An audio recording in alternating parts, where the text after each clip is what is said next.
Good evening, everyone. On episode 127 of The Ball is Round, after a huge midweek trade, Montreal's slump continues at their Stade Saputo home opener. The Gold Cup draw is announced, and the women's national team has a tune-up against France shortly before the World Cup. All that and more on the episode of The Ball is Round tonight.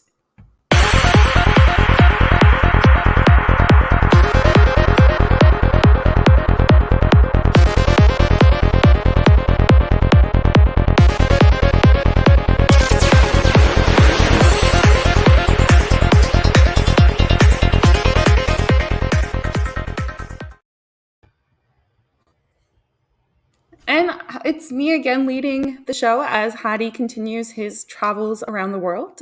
So I am nonetheless thrilled to be joined by Elias Gregoriadis. How are you doing today, Elias? I'm doing all right. It's we're having way too many of these. The day after a loss, I'm kind of still reeling from it, and here we are again. Right, here we are again. Yeah, like it feels very much like the exact same feeling that I had last week. It's a really similar feeling, and it's kind of like you said, very repetitive. Yeah. But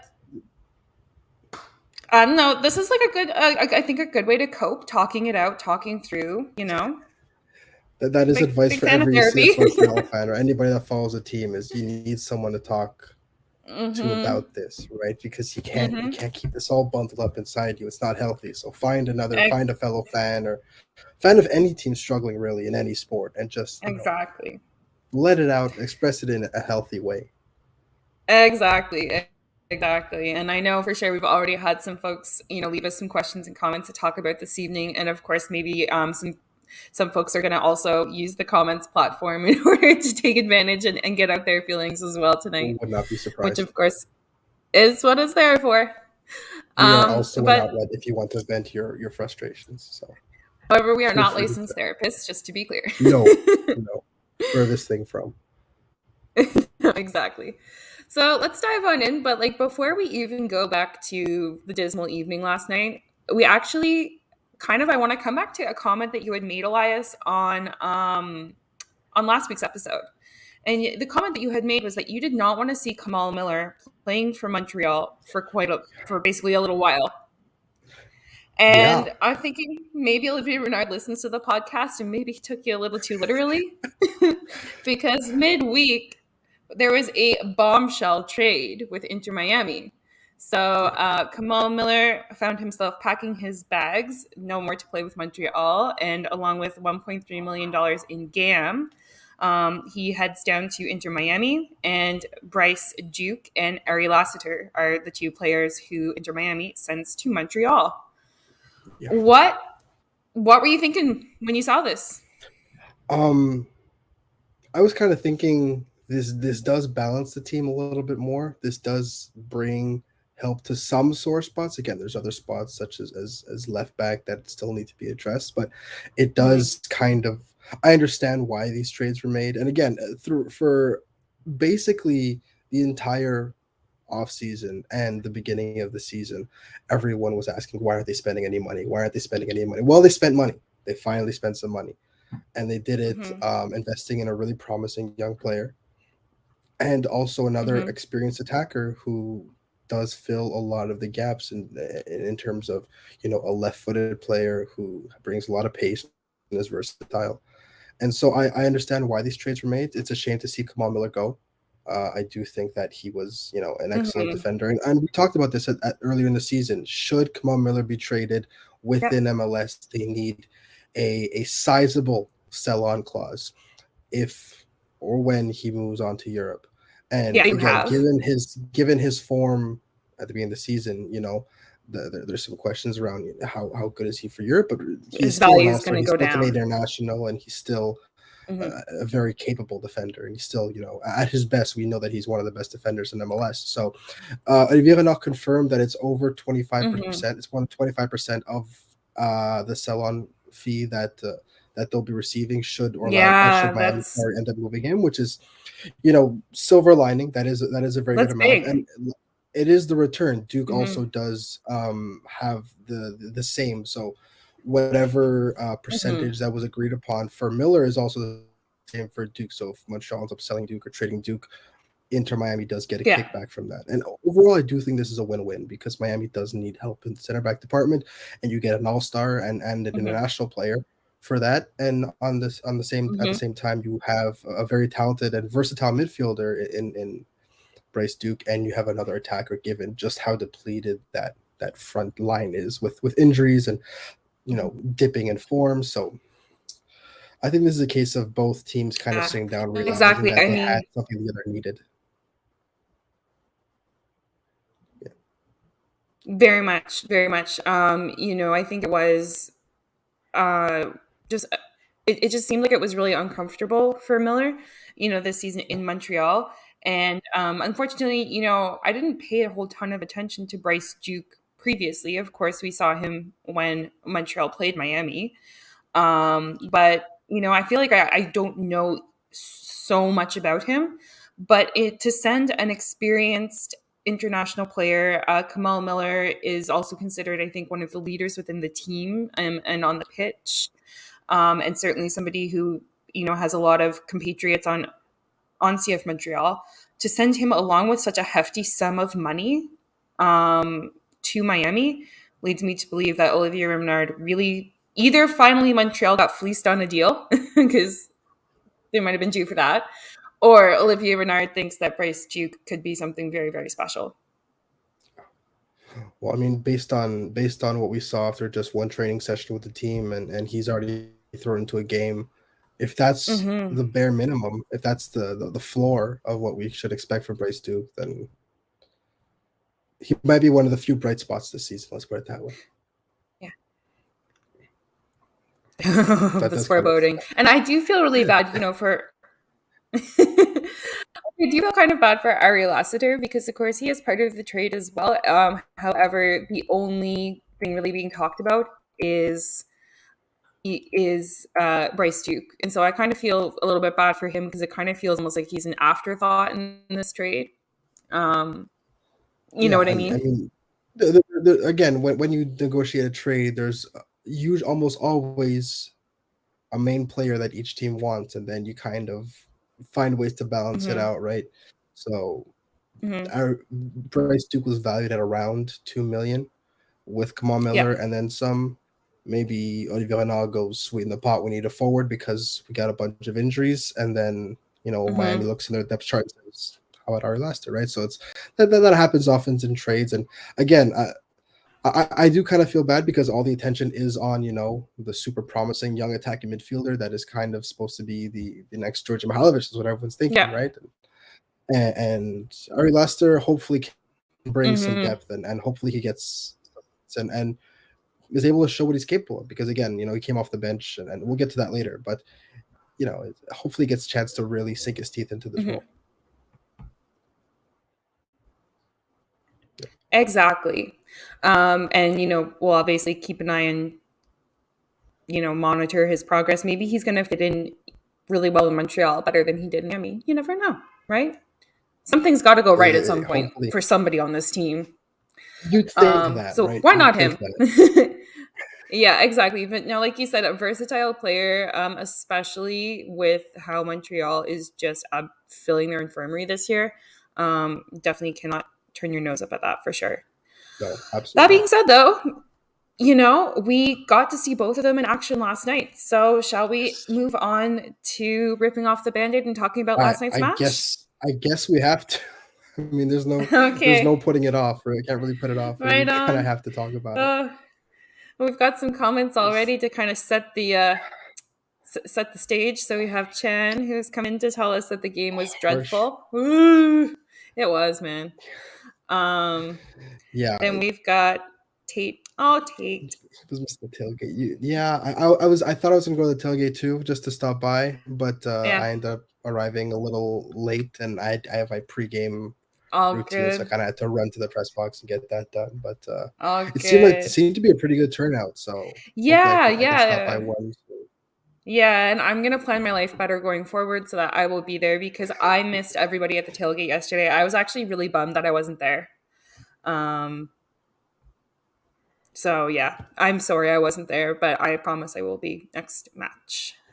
And then I do see some comments on like the performances of the players, and we'll probably just bring those up when we get to that portion. Exactly. Alrighty, so let's take a look right off the bat at the starting 11. So this was, Stade Saputo's kind of to me the true home opener for Montreal. They are, it's home. It's a lot more home than the Big O, right? So for me, like this is Absolutely, yeah. where you have to assert dominance, especially in MLS. Home wins are just so crucial So for important. those Yeah. points in the standings and to make playoffs. Montreal has suffered and suffered and suffered, but they've suffered on the road so far. Their one game at quote unquote home was a win. So I'm thinking, despite the sheer calamity, maybe you could have had a little bit of optimism going into this game. Yeah, absolutely. I mean, Yeah. this is your home opener, right? Again, this is in front of your stadium, in front of your fans. Mm-hmm. You have to pull out the big guns. You have to put on a show. Exactly. Exactly. You have to use your style of play. So let's take a look at our starting 11. So we have Jonathan Sirois in net, Zach Broguillard, Aaron Herrera, Rudy Camacho, Joel Waterman, Elias Iliadis, Victor Wanyama, Ahmed Hamdi, Bryce Duke, Mathieu Choignard, and Chinonso 04 as the lone striker. So we are again playing, call it what you will, a 3-5 or 3-4-1-2 or a 3-4-2-1. But nonetheless, we had three center backs, and unfortunately, Aaron Herrera found himself shoehorned into that position once again. But when you saw this, obviously Bryce Duke was perhaps an eyebrow raise, given he'd only trained once with the team. But what did you think of the 11? Yeah, I I mean, mean, I circumstances are discussed. tough. Yeah. Yeah, exactly, right? So I really was thinking that um now is not the time to rotate or test new things with your squad, especially when you need a win and you know how difficult DC Hmm. is to play against. Hernando Sada should know that better than anybody. How Yeah. DC is built to be a tough team to play against, right? They're not Yeah. flashy. They're built It's like not a like brick super wall, and pretty. then exactly. So, he more than anybody should know that. And I'm a little disappointed that he kind of tactically found himself on the short end when you're playing against a team you should be so familiar with. Again, yes, there have been players brought in since he left, and there have been movements and stuff like that. But ultimately, this is a team that you were a coach of about half a Mm-hmm. year ago. So I was disappointed in that Mm-hmm. respect. And um, in terms of the starting 11, bringing on Ahmed Hamdi, bringing on not necessarily question marks, but maybe unproven entities like Elias Iliadis was definitely a surprise for me. Playing people out of position like Aaron Herrera out of Mm-hmm. position is a little disappointing Mm-hmm. Mm-hmm. because again, you are playing Vaughn in the midweek. So if you're looking for a chance to rotate your squad, you have it. That Mm-hmm. game was supposed to be Yeah. is the most important game of the season so far, right? Well, And we treated it it more should be as it should be a an turning point. experiment. Yeah. Exactly. Yeah. Right. So this was and supposed to and be, things we're going to got show even. you the game. Yeah, Yeah, we're supposed to show you, this is supposed to be Losada this is going, our this is house, how like. we're supposed to play. Exactly. So Yeah. no matter what happens in the next, 30 games, this Mhm. is the way the team is going to try and play. So Yes. it's kind of at least give the fans some hope or give the fans an idea of like, okay, there is a style, there is something we can get behind. Oh And we boy. didn't get that. We got the exact Oh opposite, in my fact. So god. Okay. I was Like, disappointed in that mostly. honestly, I was not surprised to see Bryce Duke start because Montreal needed, you know, they're creating nothing offensively, right? We've Yes. seen it the last several matches. So I was not surprised to see him start at all, particularly, given kind of the talking up that Olivier Renard had given him when he spoke with the press earlier in the week. So I wasn't surprised, like that level of experimentation. I wasn't surprised with. Otherwise, though, like you said, I was kind of surprised to see that Aaron Herrera was playing as right center back when Gabriela Corbo was on the bench and, to my knowledge, fit. Right, not carrying like a knock or Yeah. anything. No, Mm-hmm. I'm not 100% sure about his state. Again, it is a little bit murky, and Yeah. people are coming back from injury and stuff like that. But as far as I can tell, everyone was training with the group. Yeah. As soon as, except for Jojo Quizera and last lap line, and everyone Yeah. was training with the group. So I was a little surprised as well. But again, that's Exactly. just some of the decisions you make as a coach. Exactly.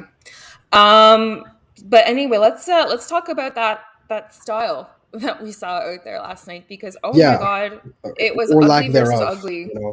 Yeah. That was honest to goodness. So I was watching at home, and actually I watched my friends arrived to my place shortly after, like maybe 5 minutes after the DC scored their goal, which we'll get to eventually. Okay. Yeah. And I have never felt like a half of soccer was so long. It was Yeah. dismal to watch from the TV. I can't imagine for the poor people at the stadium. I will say, like, stadium sounded really good last night on TV. So credit to the fans at both ends of the stadium and those in the middle as well. Um, but it was dismal. Like I couldn't even call it a tactic. Really, it No. was kick and run. Yeah, and this is kind of where I talk about my disappointment of Hernan Losada kind of getting out tactic or out coached by Wayne Rooney. Again, it's important to remember that Wayne Rooney is an extremely underappreciated manager with everything he did at Derby County, and he knows what to do. Right, it's not just some legend that they brought in. It's like, oh, this should be a cool hire. No, he's a proven coach with and someone who has found an incredible amount of success with very little, which is something that can be said Mm-hmm. for DC United as well. So Mm-hmm. after the game, when Rooney said it brutally in a brutally simple way, right? All we had to do was cut off the midfield, and he stacked the Mm-hmm. midfield, and Montreal fell to pieces instantly. Now, I understand that this is a midfield Yep. that isn't too familiar with one another, and again, if you add in Bryce Duke Mm-hmm. again, who is you add even more unfamiliarity, but at the same time, this is still a very technically sound squad, and you resorted to heaving it up to Chinonzo for and hoping he did something. And he, for what it's worth, It he was. made some room for himself. He did the best He he tried. could, but it was still, he almost ended up with a goal, and It was then there was a shocking. penalty shout that ultimately wasn't a Mm-hmm. penalty. It was just too little No, it contact. wasn't a But penalty for me. that cannot be a viable way to play, especially at home. And especially against a team like DC No. United, where you know what you're going to get. You know you're going to get a lot of the ball. You Mm-hmm. know that they're going to have one play, and the rest of the time they'll be spending it, Mm-hmm. in a low block. So Yep. you should have anticipated that, and you should have really enforced the width, which is what they did at the end of the game. But at that point, it's too It little, was too too little, late. too late. DC, they dug their trenches and they really sat back, and Yep. there's nothing you could do at that point. They were happy to park That's the something they bus. should have Yeah. been doing. Exactly, and they did. And that's something they should have been doing for 90 minutes, not just the last 20. No. Yeah, I think the problem is, like you said, Ernan Lazada should know what DC United is working with, Yeah, because he came from that neck of the woods. But that being said, as well, even if it felt like Montreal was still trying to play like a road team. It didn't feel like they yeah, were trying it did. to impose themselves on DC. It felt like they were allowing DC, like you said, they planned to cut off the midfield, and it didn't feel like Montreal was adjusting anything to counteract that. They were just, oh, okay, DC has cut off the midfield. We're just going to run around like chickens with our heads cut off with 60% of the possession and two shots on target. It was brutal. But that being said, back to kind of, I guess, the action of the match, if you will. The first half there was not a whole lot to talk about. So I didn't break down like a whole lot of sequences necessarily, or like moments in the match. Early on, though, one thing that stuck out to me, and this was within the first 5 minutes of the match, was how panicked the defense looked every time the ball came into the box. I noticed Rudy Camacho was just hacking the ball. He was hacking it behind for a corner, even though Serrois was trying to communicate with him. Apparently, they weren't able to hear each other, or I don't know what. They're just booting it anywhere they could, anywhere. Like, there was no grand attempt to get it to another player. It just reeked of desperation. And that was 5 minutes in, and I thought this did not bode well. Yeah, I mean, you could tell that. I think Jean Dacia was lack of ability with his feet is starting to finally catch up with the team. Mm-hmm. On the road, Mm-hmm. that's fine, but at home, when you're supposed to be able to dominate play and control possession, and everything, the fact that you know Rudy Camacho actively avoided passing the ball back to COY on a number of occasions, Yeah. including one Yeah. that he gave the ball up and almost gave a breakaway, another one that he forced a Yeah. really weird pass that bounced off of his foot Mm-hmm. for a handball and a free kick. Right, those are the two that stuck out, but it happened a number of times where Yeah. instead of passing the ball to COY and then recycling it calmly like they would done 100 times with even Breza or Pantemis last year, Yeah. instead they would kind of look to force a play and almost play away from him. Yeah. Now, Yeah. I understand that CY is not the best with his feet, but at the end of the day, if you're going to play a certain way, especially if you're going to play with three defenders, you Mm-hmm. have to trust your goalie, right? Mm-hmm. You have to do your job, because if you take it upon yourself to say I'm not going to pass to my goalie, I'm going to try and make something out of nothing, then you're going to get those mistakes and they're going to become more and more frequent. You saw in the second half, he kind of got the Mm-hmm. message and he started using CY a little bit more, but that entire first half, where you're supposed to build up all this momentum and generate all this Mm-hmm. progress, it was cut short because of the fact that they just refused to use their goalie. So how are you going to build out from the back if you can't go forward into the midfield and you can't go Yeah. backwards? Then you're stuck hoofing it up to 04. And Exactly. this cannot stand. And I'm surprised Losada didn't make an adjustment earlier.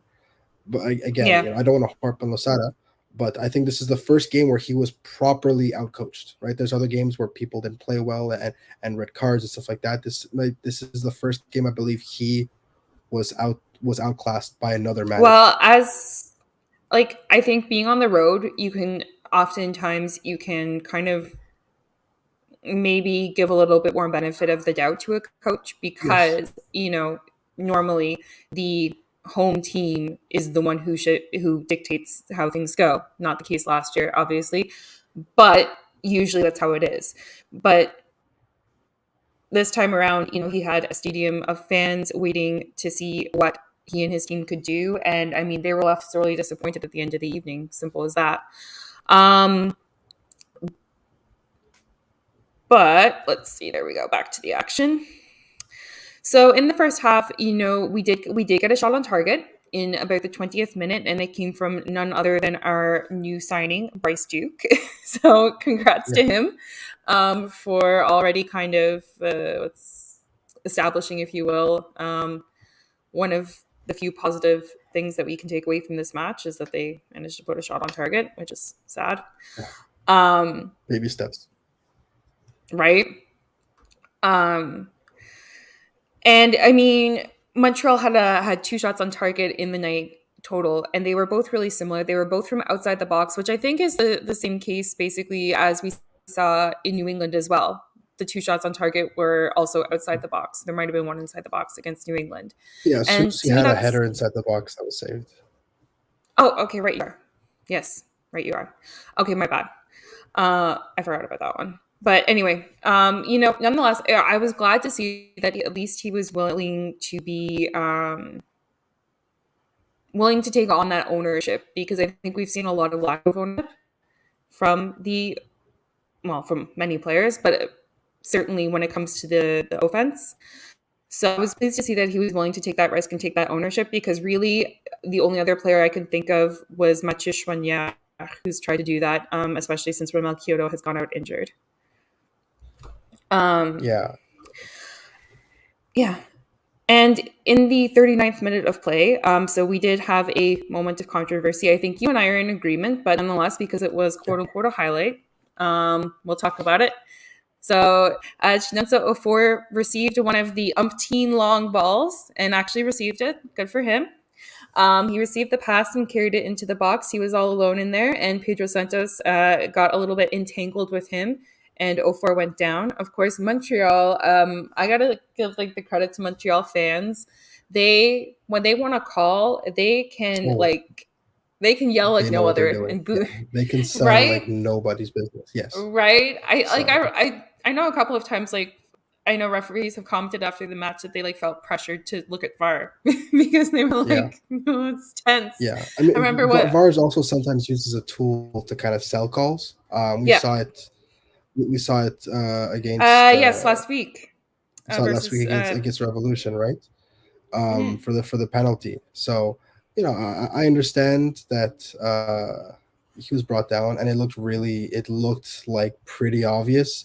And then you kind of look Mhm. at the replay and you see it, and it's just it's not enough to to give a penalty, and in the same way that if the ref had given Mm-hmm. the penalty, there would not have been enough to overturn. It was one of those ambiguous ones that really you have to go with the ref's decision on that, and you have to Yeah. respect that. But it was nice. Yeah. It was nice to Yeah. see No. 04 getting in those positions, and Bryce Duke was the one that played him that Yeah, ball. So exactly. it was nice to see that Duke Yes. is one of those people that's willing to He's got an take matters eye. into his own hands and say, okay, we need to get the Mm-hmm. ball forward. I'm finding the pass now, right? And he has the talent to not Yeah. just he has the will to attempt the pass and the confidence to attempt that pass, but also the ability But to make it connect, right? So that was something that exactly. you saw a lot with Mihailovic, where he would kind of get fed up and says, okay, I'm going to make something happen now. And we Yeah. don't, and we don't see that on the Montreal team, or we haven't seen that in the squad for the first few games. So Mm-hmm. seeing someone like that, Duke, who's walking around, he's doing back heels and flicks and stuff like that. Yeah. He was really just out there having a proper play around, and it looked like just Mm-hmm. a kid that was enjoying himself. So more of Mm-hmm. that, please and thank you. And I'd love to see him with some other really technically strong players. I'd love to see Yeah. what him and Sean Rea can cook up together. I love That'd to be see nice. what him and even someone like Lassi Lapalainen, who's good without the ball, right? So if you Mm-hmm. just let Lassi run and if Bryce Duke can pick out a pass, then it'll be something really really fun to watch. But Mm-hmm. that'll only get better as he gets more comfortable and more settled in the group.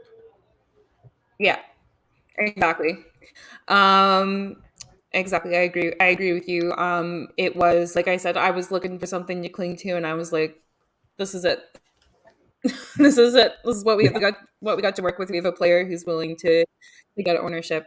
But turning back to Chinonso Ofor, since it was his moment that we were just talking about, although Bryce Duke was heavily involved, we got a question from our listener Justin, and I kind of think this might be a good moment to talk a little bit about it, maybe. And it should be coming up on the screen any yeah, minute it's on now. screen. Oh, is it? Okay, it's not showing Yeah. on my screen, which is weird. Oh, Oh, do well, you I want to can read read it it out. then, Elias? Yeah, from Justin Shepard. Yeah, it says, "What's the point of playing a system with wingbacks if we're constantly trying to play the long ball to 0-4? We just seem lost tactically game after game." And he's got a good point. Again, we kind of talked about it now. Where what's the Mm-hmm. point of using the wingbacks to create this width and pin the back line of an Mm-hmm. opponent when your first course of action and almost immediately the second you find any kind of obstacle is chuck it forward, right? So I understand that frustration, and Yeah. tactically it makes no sense because you may as well just play with the four back and a more conventional, people running in behind for whenever 04 holds the ball up. But at the same time, I have to believe, based on everything we've heard from Osada and everything we know about the Renard and the squad, that this is not the way the team wanted to play, right? And unfortunately, I. we didn't really get to ask him that question after the game. Mm-hmm. But it is quite disappointing to see that was for a good 80 minutes. That was the only course of action. Mm-hmm. Exactly. No, it was just beyond disheartening, and it's not something I don't think that many fans will sign up for. And I don't know if you've been paying attention, but Patrick and Chan have been having kind of a conversation about They've been that a having a little bit. whole discussion in the chat. They Yeah, it's look. I told you chat's a good place to talk about what you need to talk about. exactly, vent your Um, feelings, speak your mind. exactly. Yeah, and Patrick, I think he brought up a good point here when he mentioned as well, and I think maybe you can tie in a little bit. We don't have fast players and we aren't built to play this transitional long ball BS. And I agree. I full wholeheartedly agree. Yeah, And I don't know why Lazada is so married to it. It's very weird. because the thing And I, is, I what don't know. disappoints me is I know that they're better than this because we've seen it. We've seen this vertical style in snippets. We've seen it in little flashes, right? Where it's Hmm. very quick passes in that Yep. vertical style, but it's on the ground. It's snappy. There's Hmm. movement off the ball. Everything it's a well-oiled Yep. machine and it's working. And I And there get that was. injuries hurt that, if familiarity hurts that, but there Hmm. has to be a willingness, at least an Yep. intention to do this kind of play, right? Because again, I Yep. understand that they sat deep and everything, but that's what unlocks play like this. It's quick movement, it's moving off the ball, it's high Hmm. energy. And if you're not even Yeah. going to bother, then either completely shift tactics or Mhm. just say that you're no longer going to be doing that, and it's going to be, we're hoofing it up to 04 and hoping for the best. And that's going to Either be our own way of that or being. change it. Exactly. Either own it I or like change it. that. I like that. Strongly agree. And so, anyway, like I said, it was a very, very eventless first half Yeah. overall. That debatable penalty was really the only moment of note in the game, in the first half at least. Montreal I was really concerned with the way Montreal ended that half, because they were basically just clinging on for dear life, during those, say, that was Absolutely. last 5 minutes, and through the stoppage time. I knew that it was not going to go well. And lo and behold, Elias, we talked about it Mhm. last week, and this is the fourth match in a row. In a row. In a Secular. row. Yeah. Yes. No. Yes. Consecutively. Exactly. Yeah. Um, Immediately upon kicking off from the second half whistle, DC scored, I have no and words. I have no words. Very rarely has soccer left me speechless, but I think everybody in the press box was sitting there, and it Mhm. was part confusion, part there's no way this just happened again, but in a much more PG-13 language, and it Mhm. genuinely, and Joe Waterman kind of was talking about it after the game. He was like, "Yeah, we know what they're gonna do. We just didn't do it. You're a defender. You play against bigger players all the time." He Yeah. did not lose a single contested header all game. Christian Benteke was granted. Christian Benteke is an excellent striker, and he's one of the best. And there's a reason he had such a Absolutely. long Premier League career. But at the end of the day, the fact that you treated him with kid gloves and you didn't get in his space, you didn't put a hand, an elbow, a knee, Mhm. a hip, anything on him. You're not gonna Mhm. beat a forward like Christian Benteke by having this classy, polished defending. No, you've got to get in there, make him uncomfortable. Because if you let him do whatever he wants and you let him have that kind of space, that's what's going to happen. And Mhm. and quite frankly, they're lucky that they didn't target him Well, as much because they ended up trying to go through the flanks and other stuff. But I was really they're surprised. yeah. Yeah. You there? No, I was really surprised that Target Benteke and shocking to say the least that when that ball got launched up to Benteke um in a very direct manner. There we go. Yeah. Um, you know, he just he had three defenders like boom, boom, boom, um, encircling him, and I was shocked. And I understand if you Yeah. put all three defenders on one player because you're kind of going all in on getting that stop, but you didn't get Yep. that stop. And guess what? O'Brien's run in was right in front of where Aaron Herrera would have been had he not joined in on the effort to stop Benteke. So he just casually strolled in and picked up the rebound like it Mhm. was nothing. Nobody marked him. The second he passed in front of Zachary Broguiard's line of sight, by that point, it's too late. So Mhm. essentially, you put all your chips on Exactly. Stan Benteke and you didn't come close. And we're gonna again, No. we're gonna be able to see just how not close they were to him.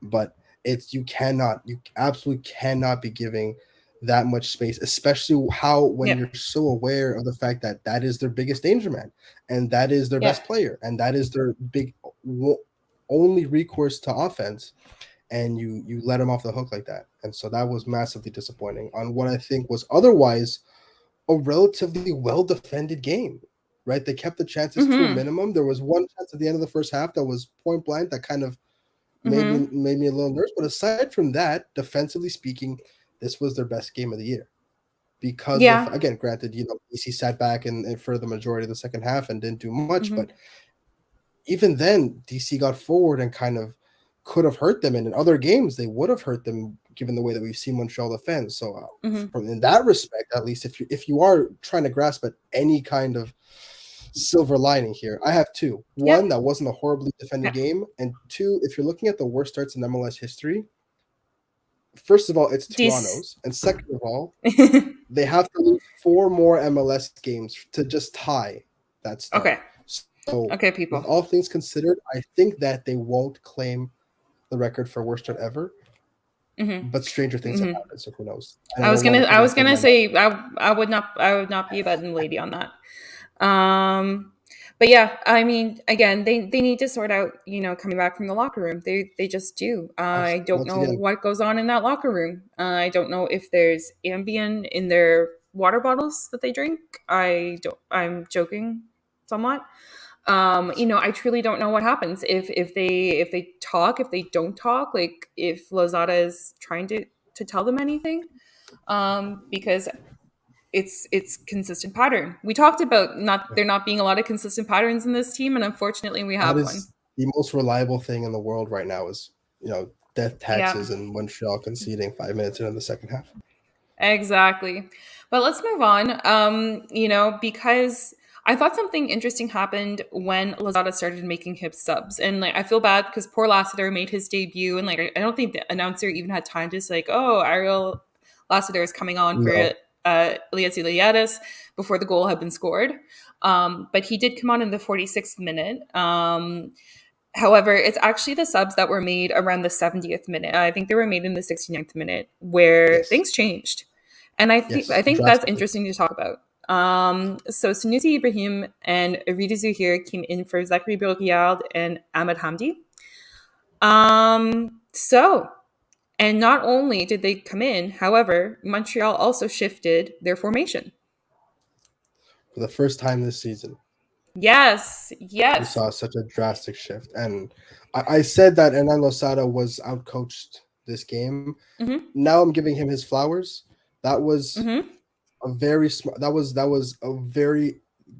an exemplary use of substitutions because of the fact that him and his staff saw what was happening, made a change, and got result from it because it was the heavens opened up immediately, and they started Mm-hmm. making progress into the final third. Right. So again, I've said my piece about what I think Losada did poorly, and now I'm going to say what he did Mm-hmm. well. Those substitutions and the conversion to fullback and the putting of Lassiter and Sunusi on the wing Yeah. was brilliant, right? Rida Zouir in the midfield brought in the energy needed to break through those Yeah. lines, and it kind of Yeah. gave Bryce Duke the chance to breathe a little bit and not have to Mm-hmm. drop as deep because then Mm-hmm. Zouir could carry the ball to him. So all these Mm-hmm. substitutions were done with the idea of creating width, was what they should have been doing all game, and they Mm-hmm. finally did it.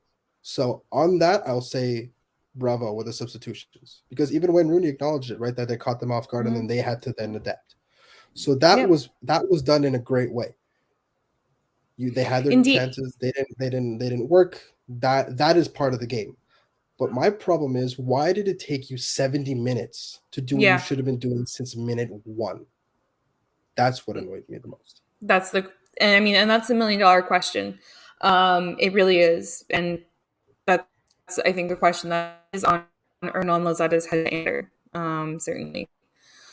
And I'm wondering if maybe um the Von Missouri, if seeing how that shift in formation seemed to benefit the players, um, if maybe it could be a moment to experiment with that formation from minute one. Well, look, they've got a game against No, Vaughan right on Tuesday, and that's absolutely yeah, the time when. Again, granted, this is a must win, but if you can't experiment and hmm still win against a semi-pro club, then you are not an MLS club. So you have other things to I worry about. was, yeah, Absolutely, they should exactly. roll the dice. I think they should play four back. I think they should really cook with trying to see what wingers can bring to the team, because at this point, hmm what's the harm? No, It cannot get any exactly. worse. It, no, pretty much. It cannot get much worse. I think maybe just a few things to touch on quickly before we move on to some questions and comments that we received, as well as, of course, the other topics that we have to discuss. So Ahmed Hamdi finally got a start. I Yes. thought Ahmed Hamdi was actually he was trying to be creative. He was trying to do some That's back fine. heels and some one touch passing. Unfortunately, Yes. like his supporting cast was not really in that vein with him. So I felt like his efforts, unfortunately, just got lost. Yeah, I agree. Yeah. I think that Losada kind of hinted at the fact that this was his last chance before he Mm-hmm. kind of gets what I called Sunusi status, if we're Oh referencing gosh. his treatment under Wilfried Nancy, where Mm-hmm. basically you are, if you're lucky, you get a Canadian Championship game. Yeah. Um, and I think that, Hamdi was a pretty reliable option off the bench. He helped unlock some defenses here and there last season. Mm-hmm. Of course, he had his own trouble with Injuries. injury, Yeah. and that obviously doesn't help and it hurts your momentum. Mm-hmm. But at the same time, Mm-hmm. he did have good moments, and there were moments where he was willing to kind of drive play forward. My problem is there were also too many moments where he was very complacent. I think Mm-hmm. that's the Losada's Mm-hmm. biggest um, difficulty, or maybe his biggest point against Hamni, is that too Mm-hmm. often he kind of just fades into the shadows. And for the first 20 minutes, I don't like the expression "is invisible" because it's overused. Yeah. He was genuinely invisible. I had to remind Poor myself guy. who was in the Mm-hmm. midfield, right? I saw Yeah. Yalis, I saw Duke, I saw Wanyama, I saw Schwanyama. I genuinely forgot Hamdi was there. And then he kind of picked Mm-hmm. up the pace, and then he had his moments. My problem is too often he's complacent. And if you're looking for Mm-hmm. someone to start and to help set the tone, you Mm-hmm. cannot have someone that is okay with complacency, especially if it's your attacking midfielder or someone that's supposed to bring that jump in offense in the same way that we see from Mm-hmm. Sean Rea, who is quite the opposite and who is, in fact, you know, always trying to stand out, always trying to do Mm-hmm. something or trying to provoke something, right? So when Mm-hmm. you compare the two as the options for a 10, it unfortunately looks really bad for MD, and I think that Losada kind of Yeah. hinted that this may be a very very bad position for him right now in terms of the Oh depth chart. gosh. Yeah, Yeah, and that's really disappointing for somebody who came in and was so promising. But injuries have done him no favors for sure. I do feel bad for him. That being said, we do have a quick comment that came in. I think it's probably related to when we were talking about the substitutions and like why did it take until 70 minutes for yeah. Lozada to make the changes. So we have Jack's Law 2.0 here who says in boxing sometimes you have to wait till the other team is worn down before you change up. I don't disagree. I don't disagree. However, I think given that Montreal was the home team, they were in a losing position. They're in a really bad spot. I think changes could and should have been made maybe more towards the 60th minute to give them more time. And as well, I mean, we're saying that with the benefit of hindsight and knowing how much better they did look once they changed formation as well. That's just my Yeah, thought. and at the same time, the team has to do something in order to wear them down, right? And Montreal wasn't doing that. So in boxing, right, Yeah. if you don't throw punches and you don't target your opponent's weak point, then they won't tire. So when Mm-hmm. the time comes for the 12th round and they're still fresh and they haven't really been Mm-hmm. challenged, then your strategy hasn't worked. So No, if this exactly. was the idea of Losada to kind of switch to a four back, should have keep that in his back pocket, okay, but you didn't do anything to kind of wear down or expose the DC defense in any way. No. So that If change yeah, did provide a positive, but it didn't exploit anything. yeah. No, that's a good point as well. Alas. And anyway, at the end of the day, they changed and they still lost 1-0. So let's face it, there's a Those limit were as to how Malis's beneficial points. the change actually was. Yeah. Exactly. That being said, I think, I just want to harp on one last thing. And I kind of feel like I've been aggressively negative. It was just, I cannot believe they did what they did at home. I just can't get over it. And it's Victor Wanyama. I Yeah, was like he. horrified last night. I, I I'm think in speechless. a game where they bypass the midfield so much, Mm-hmm. he's going to stand out the most because he is that team's metronome, right? He does receive Mm-hmm. the ball from the defenders and No, distribute it either to the 10 or to the wingbacks. And this was or to the other not team the as it case. was last night. Yeah. So again, he's someone I feel really has to warm himself into the game. He needs touches to kind of get involved in the game.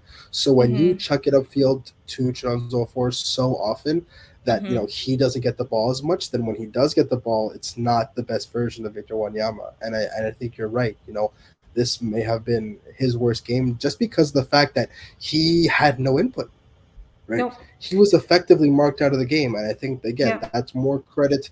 That's more credit to DC United than Yeah. Wanyama having a bad game because again, Fair Wanyama's not a enough. very mobile man, right?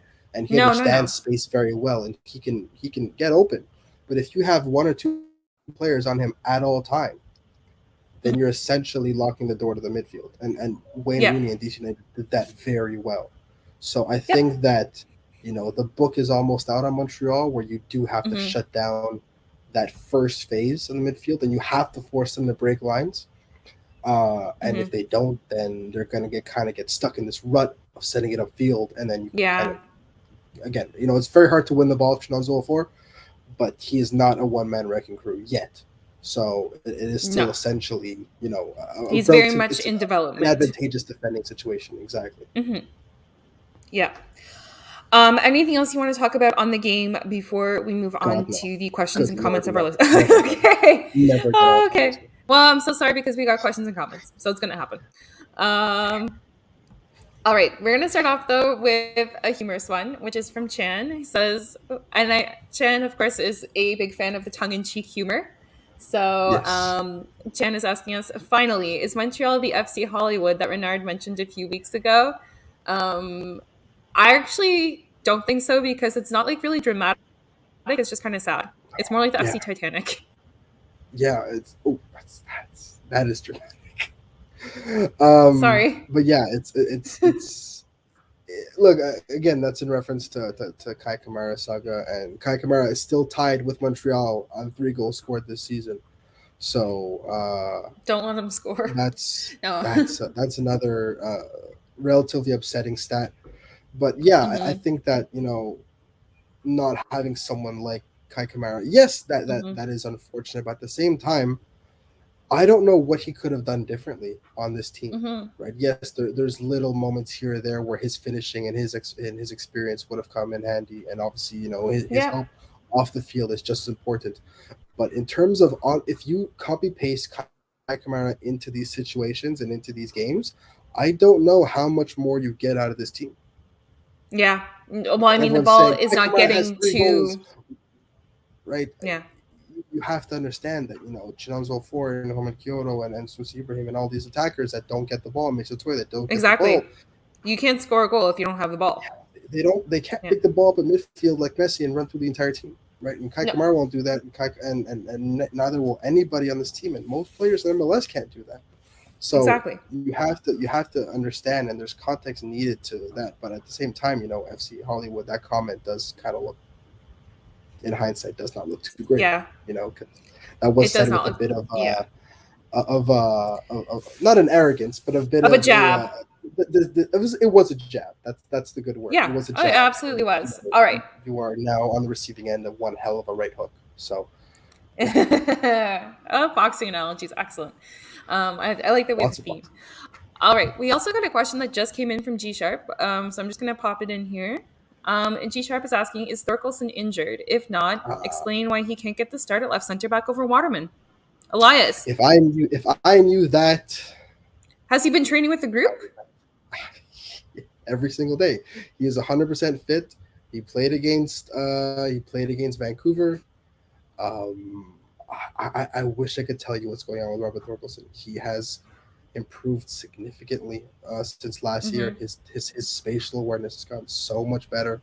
What we've seen in scrimmages and preseason camp, I'm surprised that he hasn't even had the chance, especially now that you do not have a left-footed defender on the Mm-hmm. field. You're forcing Aaron Herrera to play in a position he can play at, but should he play at? No, right? Again, you can tell that Exactly. Aaron Herrera is not a natural center back, and you now have them coming back in droves, right? George Mm-hmm. Campbell sh- Mm-hmm. should. I believe he will play against Fawn. I hope Robert Thorkelson will play against Fawn.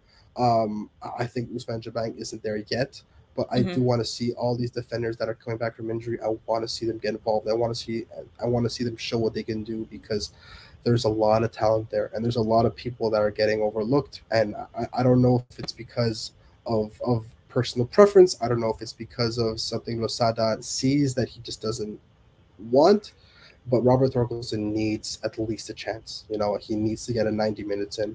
as a center back and as a part of Yeah. that defensive unit, because I think he deserves it. And someone who has played on his national team, someone who's captained the U21 national team, and someone who's shown significant growth needs to be given that room to grow, because he is, again, he's still a young guy. He played with the Mhm. U21s just recently Mhm. for the Hispanic national team, so he's Yeah. still very young, and he needs these opportunities if he's going to improve. Yeah, exactly. Agree. No, I really agree.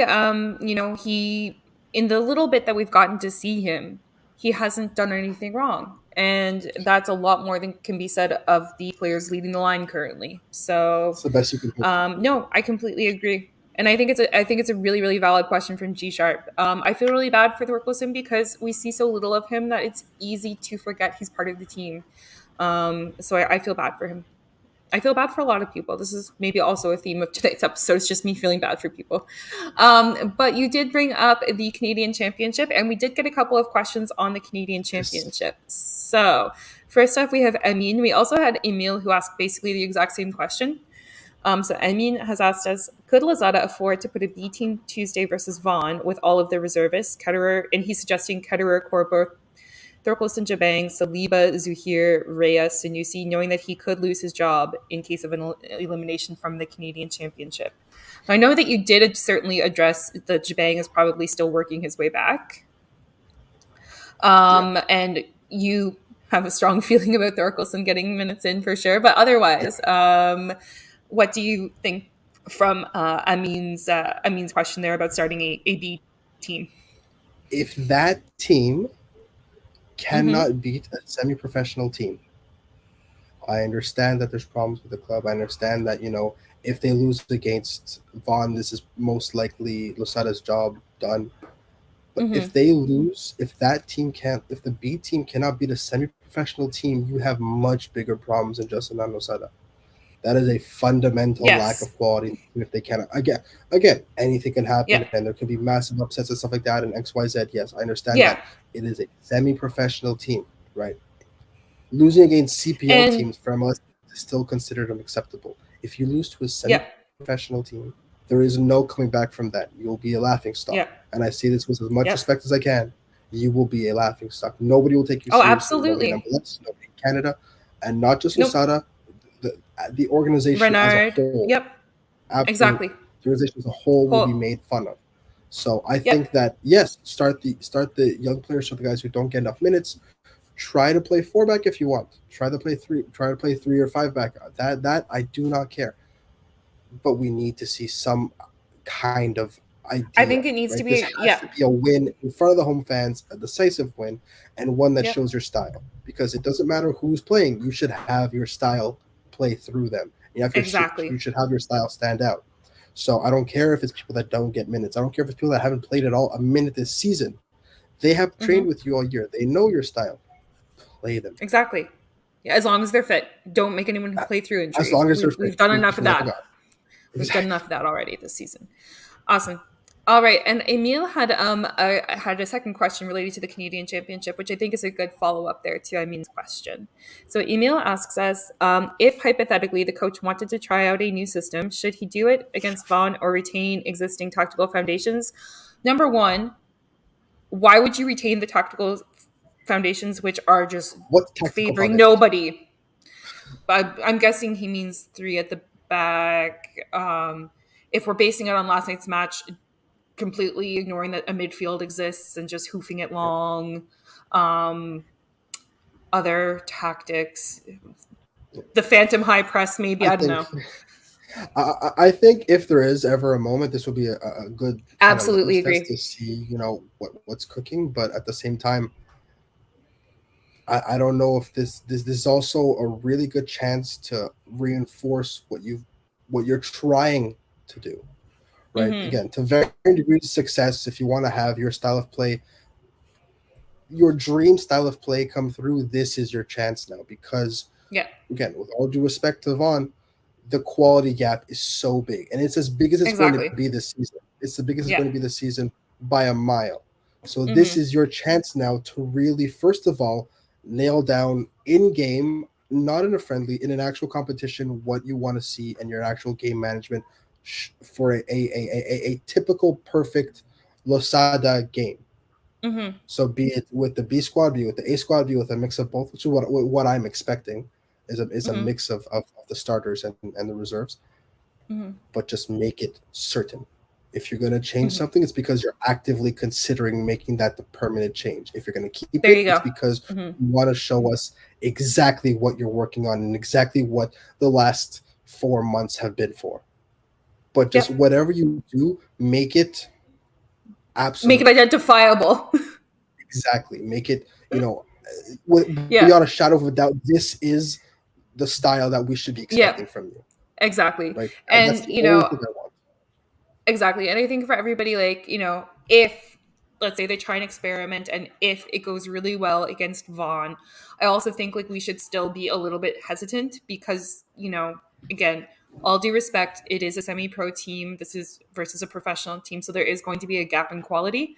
So all the same, like, I don't think then we should immediately be like, okay, they're going to win all their rest of their matches like 5-0 or whatever. So I think just like, always hope for the best, kind of prepare for the worst kind of thing. But Absolutely. I completely agree. I'd love to see some experimentation with a rationale behind it. That makes sense Yeah, because what we saw last night did not make sense. Alrighty. So that is it from the good old Twitter feed. So we shall move on to other topics if you are good to go. absolutely. Again, like I said, I don't want to talk about this any more than I have to. Okay. Well, I appreciate you. I appreciate you living through an hour.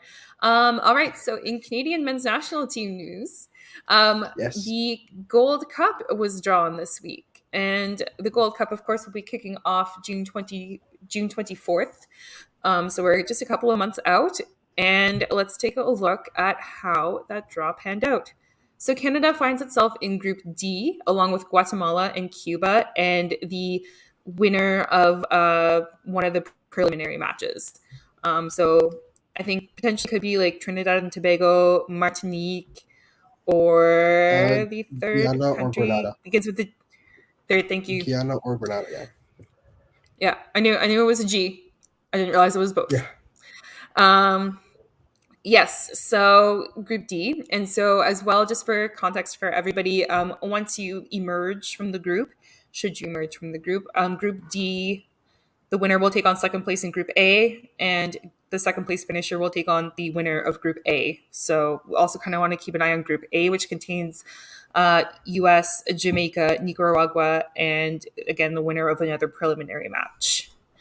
So, this draw, I mean, I don't think you could have asked for an easier draw for an no, initial group. it's exactly. It's there should be no problem getting out of the group stage. It was nice to see Guatemala because again, Aaron Herrera Mm-hmm. will be playing for the Guatemala national team at that time, so he'll be able to Mm-hmm. play against some current and former teammates.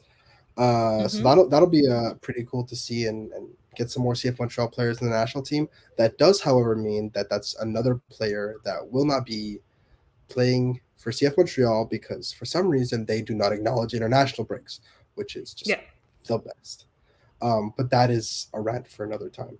I think it's a good group, and like you said, right? It's as good a draw as you can hope for. It'll be nice to see Mm-hmm. the U.S., which does have in Group A, which does have a bit of a more interesting group with Jamaica and Mm-hmm. Mexico with Honduras, which is going to be quite tricky. All four groups are really interesting And because even Group Haiti, C Haiti, you should and not Haiti, like who ignore should not be them. looked down, especially because they do have a lot of reinforcements coming in from other countries, players that Yep. are declared for the Doing national team, nationals. Yeah. and Group C, which looks very very even. So all Group. four Yeah. Group groups C. all four groups have reason to keep an eye on. It's going to be very entertaining Gold Mm-hmm. Cup, and yeah, Yeah. again, but like you said before, the objective is silverware. So for Canada, you should not be your goal should not be to get out of the group. That should be No. not a conclusion, but that should be I the mean, bare minimum. Your yeah. I objective is certainly. silverware. You're hoping to look I at the mean, final, not the group stage. yes. And you would want to win the group because one would Yes, assume that the U.S. will win Group A. exactly. So you will want to certainly win the group, and ostensibly, one would assume potentially, I think Jamaica would be the favorite to finish second. Um, but regardless, you know, obviously you will have to face off against you know, the other top tier CONCACAF competition at some point in Yes. the tournament, but you want to go as deep as you can, for sure. And especially like, you know, this day and age as well, like Mexico, you know, they've kind of been struggling really hard up to and through the World Cup, and I haven't kept a huge eye on them since. But you know, if or if Canada were to maybe find themselves in a semifinal with Mexico, like they're like it wouldn't scare me too badly, or as badly, I should say. I think Canada has no reason to be scared of any team now. They've gone to the point where they could, if not be favorites, at least be competitive against any Hmm. team now, including the U.S. That is So true. that has shown the growth that the national team has had. But it also shows that, if you're going to keep on growing, you have to put Yeah, all of them in the rearview mirror. agree. Completely agree. So obviously, of course, we will be talking about the Gold Cup when it occurs on the ball is round here. In June And in June and a bit into July as well. and And July. as well, there will be some Gold Cup disputed in Canada because BMO Field will be hosting some Gold Cup matches for the first time in quite a while, which is really interesting. Road trip. So, yeah, no, I'm like, maybe if I win the lottery. Maybe. That's really sad. Like to say that a trip to Toronto would require me to win the lottery, but yes, I'm not a financially responsible Well, woman. everything's expensive over there, so it makes sense. Fair enough, exactly. All right, then shall we move on to the women's national team? Yes. All right, so on Tuesday of last week, the women's national team faced off against a reinvigorated French national team under their new coach, Hervé Renard. So it was a friendly, of course, and it was played in Le Mans, and it wound up being a 2-1 defeat for Canada. Um, but I think it wound up still being a very interesting match overall. Absolutely. Of course, like France and Canada are, you know, neck and neck in the FIFA rankings, but I think it gave a lot of opportunity to Baptiste to experiment. Yes. And it was a fascinating match. Obviously, you know, I think France are still trying to find themselves a bit under their new coach, and he's obviously working to adapt, you know, the team to his style.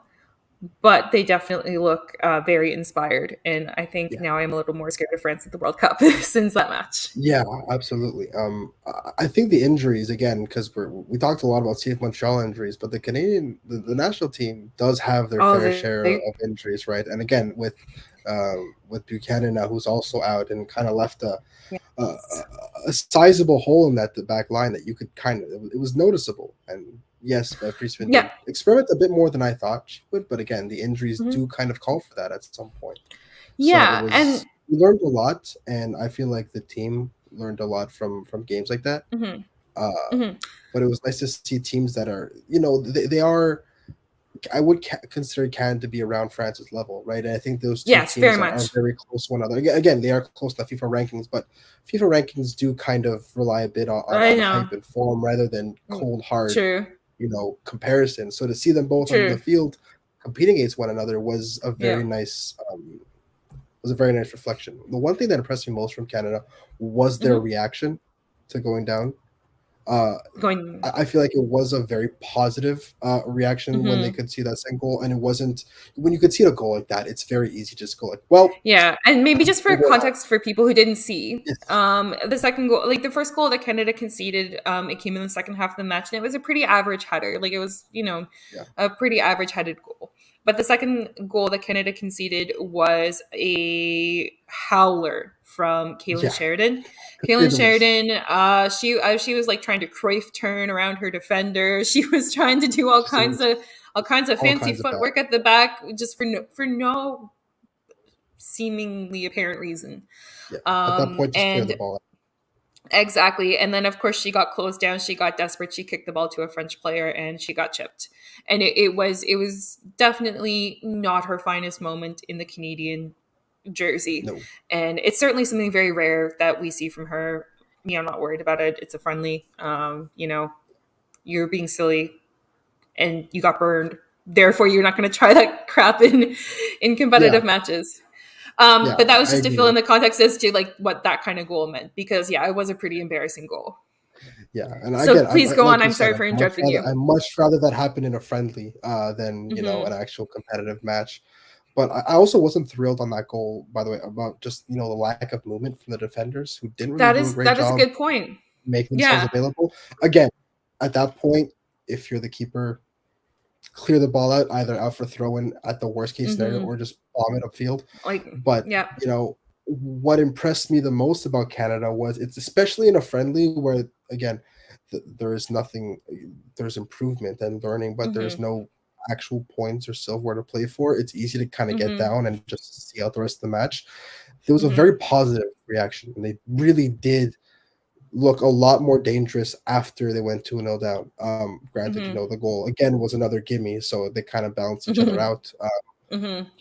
In that case, it was really just a Yes. case of the French keeper spilling the ball, and it was as easy a tap in as you'll ever get for Jordan Heidema. And Yeah.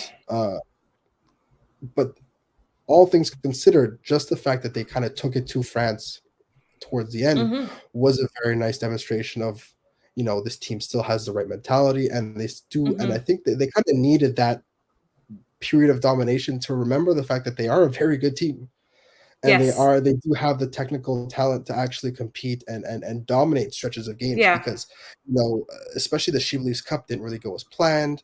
No. And then you find yourself 2-0 down here. It's very easy in the last few games, if you look back, to kind of get down on yourself and to Very kind of much maybe so. affect morale. So that run of play where Hmm. they really did control the tempo, they created the bulk of the chances. It's kind of good to just maybe give yourself a little bit of a reminder that you are Hmm. defending Olympic champions for a reason, and you Yeah. are one of the best teams in the world for a reason. So all in all, I think it's wasn't I think it ideal, was a really but it learning was worse. opportunity. Yeah, Yeah. absolutely. As well, I was really pleased that Jade Riviere made her comeback. So she Yes, played almost the whole and she second looked really half. good too. And she looked really She good too. did. She did. I'm so pleased for her. Unfortunately, she has not gotten a look, or she has not actually played a minute for Manchester United yet. Disappointing. And knowing how that played out for Adriana Leon, more to come Well, there in she just a got her sec. move, so I was about to say yes. sorry. So I do. You stole my thunder. I'm I was sorry. gonna say no, no worries. No, I do hope that Jade Riviere certainly does get. She's been dressed and she's been on the bench for them. She just hasn't played for them yet, and I am hoping that she gets more minutes than Adriana Leon did, or if nothing, that she gets a loan. That being said, though, good news for Adriana Leon, especially given that Janine Becky is injured. She is on a short term loan now in Port Lanada, along with Christine Sinclair and the and Karina LeBlanc, the Canadian owner as well of the Portland Thorns. So she should definitely be getting more minutes, which is Yeah, excellent, given that they are typically they are often anyway they start together. So it would be a really good opportunity for them to build chemistry going into the World Cup. So that absolutely. just made me really happy when I saw that, because I was so frustrated seeing her never getting a minute in with Manchester United. Yeah. So yeah, anyway, and that is that. The women aren't scheduled, like might play some more closed door friendlies or anything like that, but there's nothing super Yeah, there's official nothing yet. planned until the World Cup lineups are dropped. So we'll keep an eye. Maybe something will be scheduled. Unfortunately, nothing's scheduled in Canada, so we don't get to send them off, disappointingly. But that is that. um, and we'll keep an eye and keep y'all posted on anything that does happen. Absolutely. Alrighty. And shall we move on to social media, my good sir? I feel like Let's we've see been like what's going lightning on around the speed world. here. Alrighty. One It's because sec. we don't have to talk about.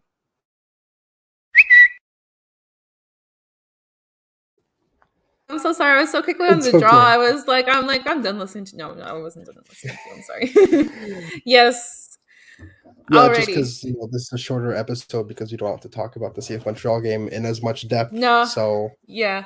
record No. time. And yeah, and just like to be clear to everybody, I am on a little bit of a time constraint this evening. Myself, I just have a work commitment. It's not that we're going to avoid talking about things that we don't like to talk about, or No, that we're going to avoid talking about losses or anything like that. I'm just being dramatic. This we have our fair share of dramatic folks around our show, and I love them all. Yeah, no, I just want to like be clear that like we're not gonna phone it in just because it was a No. loss and it wasn't fun. We are just on a little bit more of a time crunch than usual this evening. So, social media, after I so rudely interrupted you with the jingle, let me post up tweet number 1 here for you, my good sir. Yeah, so this is from, again, this is in Oh, that reference drives me. to Christian Benteke's just the space being allowed. This is from Mm-hmm. Sid Fowo. Benteke should never be allowed to touch this ball. If you look at Benteke, Mm-hmm. who's surrounded by 3, but all 3 are behind him. And if you even look at Aaron Herrera, who's giving him an arm's length, as if Yep. this was still COVID and we need to social distance, that is not the case with someone like Christian Benteke. You have to Like you have to put close down pressure. and if you look directly in the middle of that square of DC players is Luke O'Brien, who just waltzed into the box Mm-hmm. and finished the rebound. So it's Yep. stuff like that where It was it drives me mad. Because if you're not going to be physical, at least be observant, because he has his back to goal. He is not obviously going to be the one shooting. Mm-hmm. Find the other threats, and the biggest threat just waltzed into the middle of the box and scored. So that was an incredibly frustrating moment, but at the end of the day, Alas, you have to be able to do better on situations like that. Yeah, that is probably one for them to have a tape session with, because it's like, look at what you did.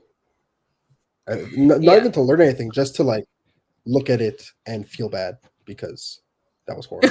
Oh god, I suspect they feel bad enough on their own. I suspect. All right, They probably do. tweet number 2. Number 2. This comes from On the Rise FC, and this is about the CPL kicking off, which I for one am super excited about. Love This is about CPL. It's so fun. But anyway, and I Wanderers love their FC kits. versus Sorry. Atletico Ottawa, which yes, Ottawa's kit is spectacular, by the way. But all Jean of the kits are spectacular. Had his first game in said kit, had a really good start, his first start for the club.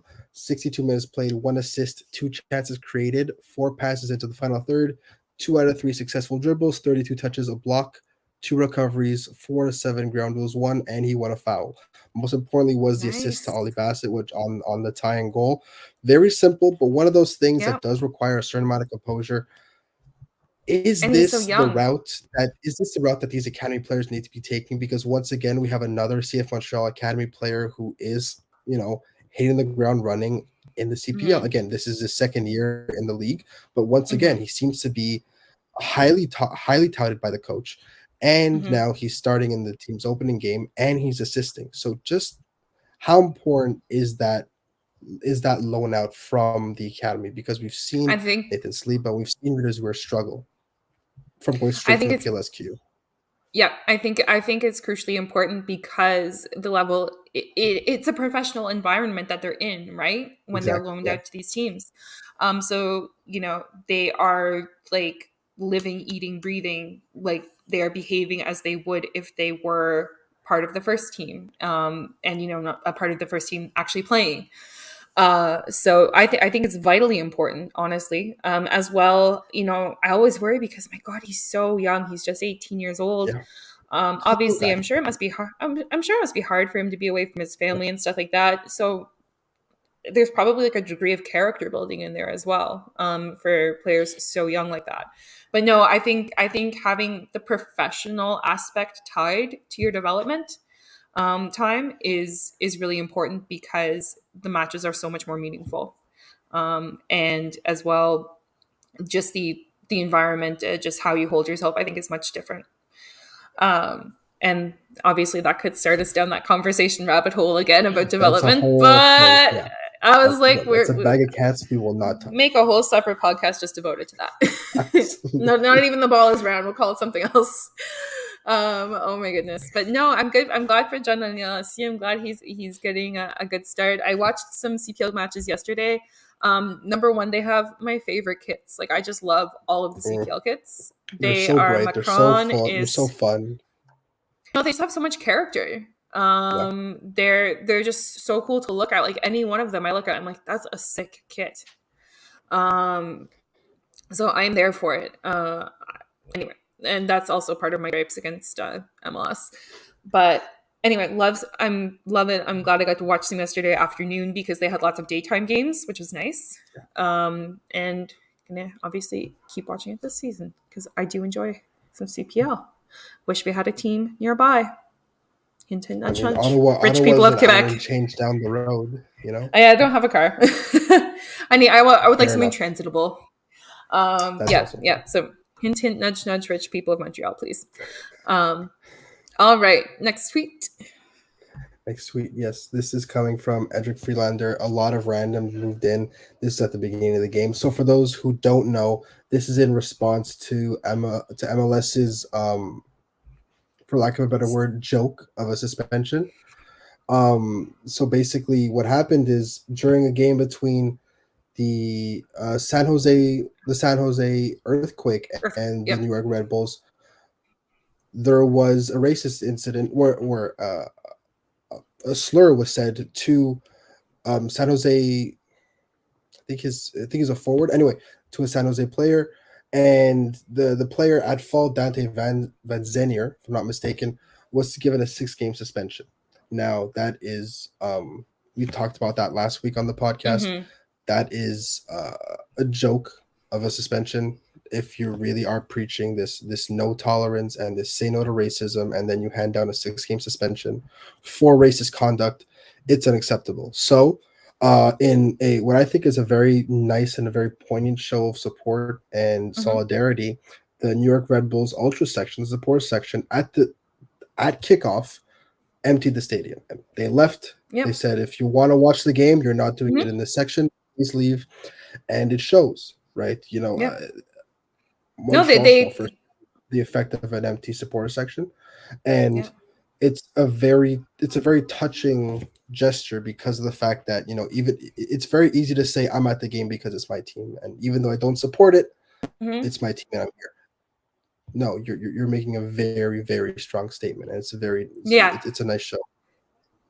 No, and it was really, I think, you know, I saw bits and pieces of statements coming out. It seems like there was a democratic process involved in deciding how they were going to demonstrate. And obviously there were multiple groups involved in this as well. And so as well the synergy between the groups. So no, I think you're right. I think it was a very, I think it was like it was so simple, but I think it was very effective. Very effective. Yeah. No, so no, good on them, the supporters. And our fourth tweet. This comes from Simple Guy. It looks like every team is going to high press CF Montreal. They'll keep doing it until CF Montreal makes a team pay. And that is kind of one of the things we saw, right? If you're gonna press high and you're gonna get in front of the midfield and make life difficult, then you kind of have shut the door on on Victor Wanyama, who is essentially the key to unlocking the rest of the team. Do you think that that's going to be kind of the MO of every team that comes to play at Saputo Stadium? I definitely think DC United gave them a lot to think about, for sure. I think there are plenty of teams, though, who do want to play maybe a little bit more, even though they are going to be the visiting team, I think they will want to play slightly more attractive football, even as a guest. So I don't know necessarily if it will be the go-to for visiting teams. However, I think for those more pragmatic sides, I kind of think DC may have handed them a blueprint. And it's on Hernan Lozada and Victor Wanyama to figure a way out of that. Absolutely. Alrighty. And we have one final contribution, I guess is what I will call it. Alrighty. So our final contribution is actually in video format, so I will play it. Yes. Kommer dessutom tillbaka under den förra säsongen efter ett årsuppehåll i samband med en föräldraledighet. Och där kommer 2-0! Ja, men det kommer nästan från ingenstans, men vackert är 2-0 Kristianstad. Och Rickard Johansson fattar ingenting. Vad håller ni på med där ute? Frågar han sig. Men det vi vet är att det är vackra mål som man gör, och Kristianstad som har fått en smaköppning på den här matchen halvvägs genom den första halvleken, och man är redan med 2 mål emot 0. Här ser ni spelet. Man tappar bollen mitten på planet, lätt slarvigt. Och där får man inte lämna den här typen av spelare. Hon ligger bakom allting offensivt, och hon gör det återigen. So, for those of you who don't speak Swedish, that was Evelyn Vieng scoring the second of her 3 goals, and in a 4-0 win in the Swedish Super League, in a 4-0 win. Again, this comes from Ben Steiner. Havade Evelyn Vieng, the Canadian forward, scored a hat-trick and an assist in Kristen Stan's 4-0 win over KIF Orebo. She's scoring once every 88 minutes this season and part of this banger today. Just how difficult of a choice now is this attack, because you have someone who's in such dynamite form and who doesn't really get that look as a starter that often. No, she really does not. And even against France, she didn't come in until it was, I think, around the 75th minute. You know, I don't know, maybe if it's just that Bev Priestman does not rate the Swedish league that highly. I'm not 100% sure. I struggle to figure out what the rationale is. But Evelyn Vieng, she was an absolute powerhouse in that league last year. And she is picking up right where she left off this season as well. So I think she absolutely needs to be in contention. You know, now that Adriana Leon is getting more minutes, or I anticipate that she's going to get more minutes. She didn't play this weekend because her paperwork hasn't come through yet. But, you know, that could certainly, I think Bev Priestman would still lean towards maybe her. But obviously, you know, we've talked a lot about Christine Sinclair's changing role within the team. And for me, I think Evelyn Vieng would be more of a starting striker than Jordan Huitema would be, based on form.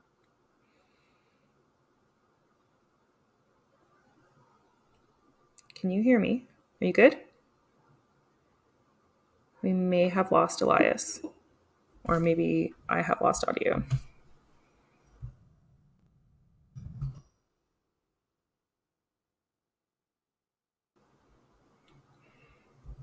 All right, so I think we may have lost Elias. That's all good. Things happen. Technology is not always our friend. But that was actually where we had planned to wrap up our episode for this evening. So with that being said, I will thank all of you who sent us in questions and comments throughout the week, those of you who chatted along with us this evening, and those of you who listened to us through the week as well. We do have a Patreon available if you wish to support the podcast and help us improve. However, we will always keep our content free for our listeners. Hopefully next week we will be back on Sunday evening to talk about maybe a Montreal win. Oh, and we found Elias. Sorry about that. My Wi-Fi just went out. Okay. Great timing. Sorry about that, everybody. No worries. I was just saying goodbye to everyone. Goodbye, everybody. Thank you for tuning in. Basically, no. So thank you once again, everyone, for listening, whether it's live along with us or throughout the week. We appreciate you very much. And fingers crossed, this time next week, we may have Hady back with us, depending on how his travel goes. And if hopefully, no matter how many of us there are, we'll be getting to talk about some Montreal positive action. Good news, finally. Oh, please. Alrighty. Take care, everyone, and have a great week. Bye, everybody.